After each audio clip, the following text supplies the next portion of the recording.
हम कक्षा 10वीं में सामाजिक विज्ञान के अंतर्गत स्वतंत्रता संबंधी प्रमुख घटनाओं के बारे में पढ़ेंगे। एक पार्ट 1 में हमने पहले पढ़ चुके थे, अब पार्ट 2 के अंतर्गत हम पढ़ेंगे।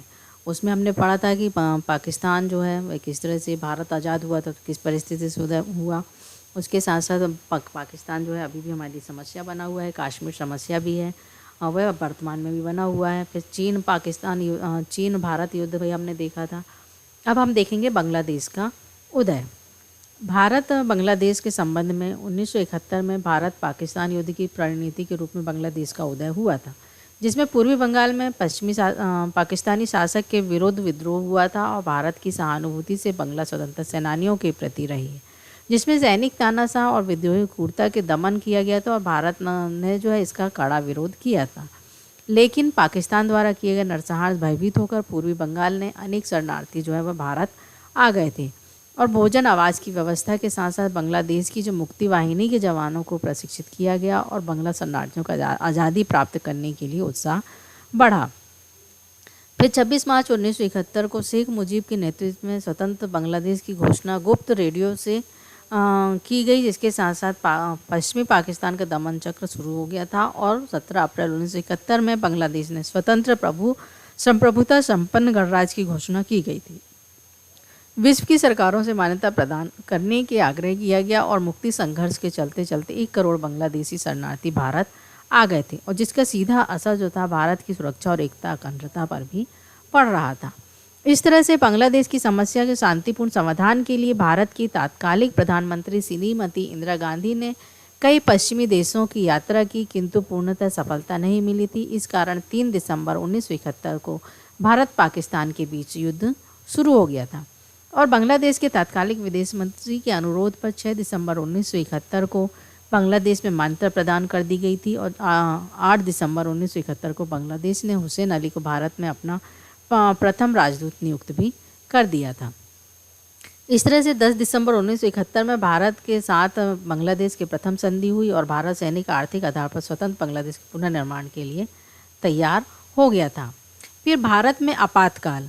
भारत स्वतंत्रता प्राप्ति के पश्चात भारत के समक्ष मौजूद अनेक समस्याओं का युद्ध स्तर पर सामना करना पड़ा, क्योंकि इस बात का भी ध्यान में रखकर संविधान निर्माताओं ने केंद्र सरकार को एक ऐसी शक्तियां भी प्रदान की जिससे वह संकट काल में उत्पन्न स्थितियों का सामना प्रभावशील तरीके से कर सके और देश की रक्षा, एकता, अखंडता को बनाए रखने में भारत के संविधान में कुछ आपातकालीन प्रावधान भी किए गए, जिसमें संविधान के भारत के राष्ट्रपति को आपातकालीन स्थितियों से निपटने के लिए अनेक शक्तियाँ उन्हें प्रदान की गई थी, जिसमें 3 प्रकार के आपातकाल होते थे। राष्ट्रीय आपातकाल, राज्य में संवैधानिक तंत्र की विफलता से उत्पन्न आपातकाल और वित्तीय संकट के समय, मतलब ये तीनों ही स्थिति में हमारे देश में आपातकाल लागू हो सकता था। फिर राष्ट्रीय आपातकाल। भारत में राष्ट्रपति यदि संतुष्ट हो जाए तो किस स्थिति कुछ निकट है और भारत उसके किसी भी भाग की सुरक्षा खतरे में है, तो युद्ध या बाहरी आक्रमण है, तो देश के अंतर्गत सशस्त्र विद्रोह के कारण समस्या विकट हो सकती है और ऐसी स्थिति में राष्ट्रीय स्थिति उत्पन्न होने पर आपातकाल की घोषणा राष्ट्रपति कर सकता है और संकटकालीन घोषणा के कारण मंत्रिमंडल को भी लिखित अनुशंसा पर ही कर सकता है। फिर राज्य में संवैधानिक तंत्र की विफलता से उत्पन्न आपातकाल। कई बार राज्य के संवैधानिक तंत्र जो होता है वह असफल हो जाता है, तब भी हमारे यहाँ आपातकाल की स्थिति उत्पन्न हो जाती है। जैसे राज्य शासन के विधिवत चलाया जा सके, ऐसी स्थिति में राष्ट्रपति आपातकाल की घोषणा कर सकता है। कई बार आप लोग ने देखा होगा कि कई राज्यों में भी राष्ट्रपति शासन या राज्यपाल शासन लागू हो जाता है, तो उस विफलता को रोकने के लिए भी बोलचाल की भाषा में इसे राष्ट्रपति शासन भी कहा जाता है। यदि राष्ट्रपति संतुष्ट हो जाए कि भारत या इसे किसी भी प्रकार का खतरा नहीं है, तो वित्तीय संकट की घोषणा भी उस समय भी वह कर सकता है। फिर उस समय 1975 में भी आपातकाल में केंद्र सरकार ने अपने अधिकारों का उपयोग करते हुए विपक्ष के सभी प्रमुख नेताओं को बंदी बना लिया था और इसके विचार व्यक्त करने के बाद वाद विवाद करने के अधिकारों को विपक्षी नेताओं को भी वंचित कर दिया था और कई नागरिकों को भी जेलों में बंद कर दिया गया था। केवल संदेह मात्र था, तब भी उनको जेल पर बंद कर दिया गया था, क्योंकि तत्कालिक समय में आंतरिक उपद्रव जैसी कोई स्थिति नहीं थी, परंतु आवश्यक रूप से आपातकाल लगाया गया था। भारत के आणविक शक्ति के रूप में उदय होना। भारत का भी आणविक शक्ति के रूप में उदय होना आवश्यक था, क्योंकि परमाणु ऊर्जा रेडियोधर्मी तत्वों से विखंडन की प्राप्त की जाती है और ऊर्जा में विद्युत भी तैयार की जाती है। जिस तरह से हमने आपको अभी ऊर्जा पढ़ रहे थे तो उसमें भी में देखा ये ऊर्जा हम सिर्फ युद्ध के लिए ही नहीं, हम ऊर्जा उत्पन्न करने के लिए भी इन सब का उपयोग कर सकते हैं। जैसे यूरेनियम, थोरियम, प्लूटोनियम आदि जो है रेडियोधर्मी तत्व हैं और इन तत्वों की भारी मात्रा में ऊर्जा छिपी हुई होती है। अनुमान लगाया जाता है कि 1 किलो यूरेनियम जितनी ऊर्जा प्राप्त होती है उतना 27,000 टन कोयले से भी प्राप्त की जा सकती है। मतलब यूरेनियम अत्यंत मूल्यवान तत्व है जो कि परमाणु ऊर्जा का उपयोग जहाँ शांतिपूर्ण और विकास कार्यों के लिए किया जाता है। इसका उपयोग जब विध्वंसक शस्त्रों के निर्माण में भी किया जाता है। मतलब हम ऊर्जा के लिए भी कर सकते हैं और साथ ही साथ यदि युद्ध की स्थिति आई तो विध्वंसक के रूप में भी हम इसका उपयोग कर सकते हैं। भारत की परमाणु ऊर्जा और आंतरिक शोध कार्यक्रमों का कुशल निर्देशन डॉक्टर होमी भाभा, डॉक्टर विक्रम साराभाई, राजा नमन्ना जैसे वैज्ञानिकों द्वारा भी किया गया था।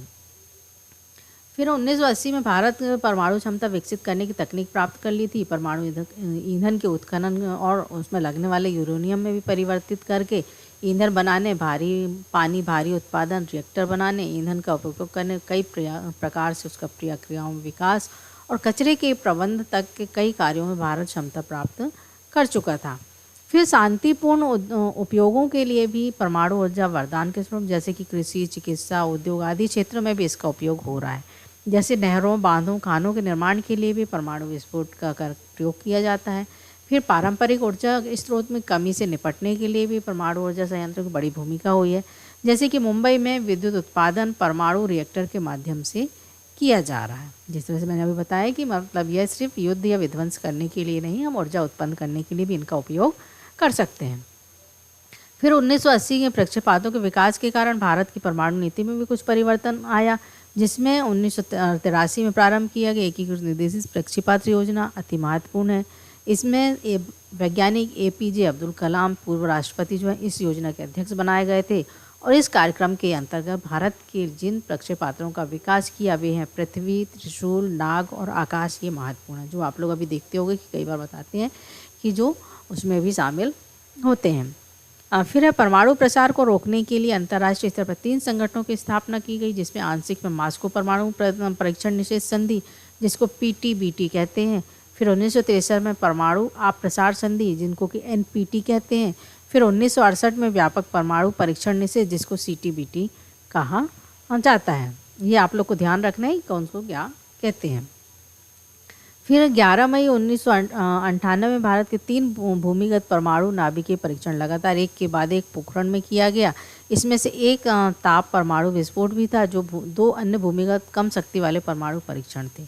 परमाणु परीक्षण संपन्न हो जाने के पश्चात प्रधानमंत्री अटल बिहारी वाजपेयी ने घोषित किया था कि हम एक बड़े बम की क्षमता वाले राष्ट्र बन गए हैं। उन्होंने कहा कि भारत अब परमाणु अस्त्र संपन्न देश बन गया है और परमाणु परीक्षण निषेध CTBT को भेदभावपूर्ण उस समय बताया गया था। इसमें हम ये बताया गया था कि हम हर क्षेत्र में सशक्त बनने की क्षमता मौजूद है। भारत परमाणु हथियारों को भी किसी देश के विरुद्ध ना करके अपने देश की आत्मरक्षा के लिए करेगा। मतलब हमने परीक्षण तो किया लेकिन अपने देश की आत्मरक्षा के लिए ही परीक्षण किया है। परमाणु ऊर्जा के विकास के अध्यक्ष तथा प्रधान वैज्ञानिक सलाहकार APJ अब्दुल कलाम पूर्व राष्ट्रपति जो थे, उन्होंने बताया कि परमाणु हथियारों के निर्माण के लिए सभी सोपान हम पढ़ चुके हैं, जिसमें यह पूर्ण हो चुका है कि हमारे पास परमाणु असस्त्रीकरण के लिए विश्वास करने योग्य पर्याप्त बड़े आकार, वजन, कार्य प्रदर्शन और पर्यावरण की दशा मौजूद है, जिससे कि हम किसी विदेशी तकनीक में विकसित पृथ्वी और अग्नि जमीन की सतह पर प्रहार करके तरह से कई हिस्सों, पुर्जों और उद्योग विमानों तक ले जा सकते हैं। मतलब इनको टुकड़ों टुकड़ों में ले जाकर और उसके बाद उनको जोड़कर भी हम पूरा परीक्षण कर सकते हैं। इसमें फिर वास्तव में भारत के आणविक परीक्षण के लिए किए गए, क्योंकि भारत सीमाओं के निकट परमाणु अस्त्र क्षमता वाले परीक्षण मौजूदगी थी। जैसे विदेशी चीन है और पाकिस्तान है, इनके पास परमाणु शस्त्र मौजूद हैं। उससे हम अपनी भारत की सुरक्षा करने के लिए अंतर्राष्ट्रीय परिस्थितियों से राजनीतिक और कूटनीतिक रूप से दबाव बढ़ाना आवश्यक था। इस कारण भी हम भारत को शांति दूत रहा है, लेकिन आणविक शक्ति से दूरी और उसकी प्रभुत्व स्थापित करने और दूसरे राष्ट्रों के मामलों में हस्तक्षेप प्राप्त करने के लिए नहीं की है, बल्कि अपने देश की रक्षा के लिए और कूटनीतिक दबाव डालने के लिए कि यदि आप परमाणु अस्त्रों का उपयोग कर सकते हैं तो हम भी परमाणु अस्त्रों का उपयोग कर सकते हैं।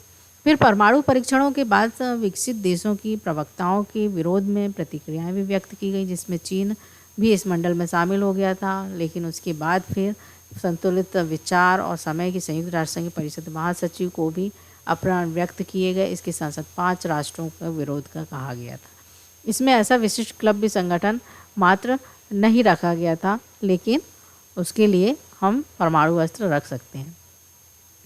फिर है गृह कार्य। भारत में जिन प्रक्षेपास्त्रों को बनाया है उसके नाम लिखिए। फिर ताशकंद समझौते की शर्तों को लिखिए। भारत चीन युद्ध में एक तरफा युद्ध विराम की घोषणा चीन ने क्यों की, वर्णन कीजिए।